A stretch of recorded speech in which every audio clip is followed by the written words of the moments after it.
Let's take one more job description and ask how to Googlify it. What about headhunters? One day I met with an executive at a large headhunting firm, and she asked me, as executives in many companies do today, how do we get into social networking? I suggested that was the wrong place to start. The right place to start is to ask what headhunters really do, what value they really add in our world. Now, in one sense, a headhunter is a middleman, and we know what Google thinks of middlemen. It dooms them. And headhunters also operate in secret with a lot of privacy, for good reason, but in an open world, that doesn't work anymore. On the other hand, a headhunter is a connector, and I often call the internet a connection machine, so that's a good position to be in. Let's look at how that can play itself out. Now, the first step, I think, is data. Headhunters know a lot. They know who takes jobs where, who hires whom, for what educational backgrounds work, who stays where and why. They know a great deal. So how can they use that information and get more of it? How can they encourage more people to come in and put in their resumes and say what they know and what they don't know about companies? In that sense, a headhunter could be a platform for people to advance their careers.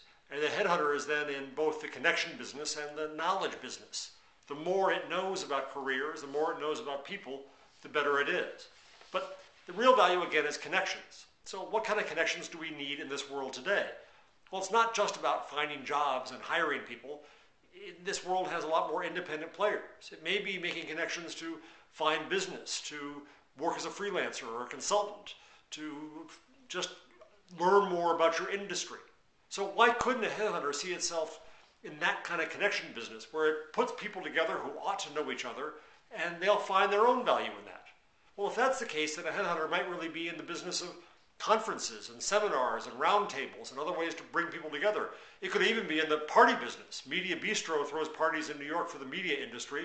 Nick Denton, who founded Gawker Media, started First Company in Europe during the last bubble and brought people together. So why shouldn't a headhunter be even a social company in a new sense? Not in the sense of Facebook, but in the sense of having people meet in real life. Now, once a headhunter knows the sphere of the world of work and knows you, it can also give you career advice, which many of them do today. It can tell you what you're missing and what you need to get the jobs you really want. And that leads us to education. Maybe headhunters should also be in the education business. They should be training you in ways that are going to make your career better or going to help employers find the best people. A headhunter even starts to look then like a university. It has the means to train people, if I'm right about that. It has the means to find people and vet them, kind of an admissions process. It has a means to certify them as universities do. Well, I'm not saying that's what a headhunter should be, but the point is that as we look at any industry and any job description and try to abstract and find out what its real value is and how it can operate in this new world, we may utterly rewrite the job description of headhunters and the people whose jobs they find.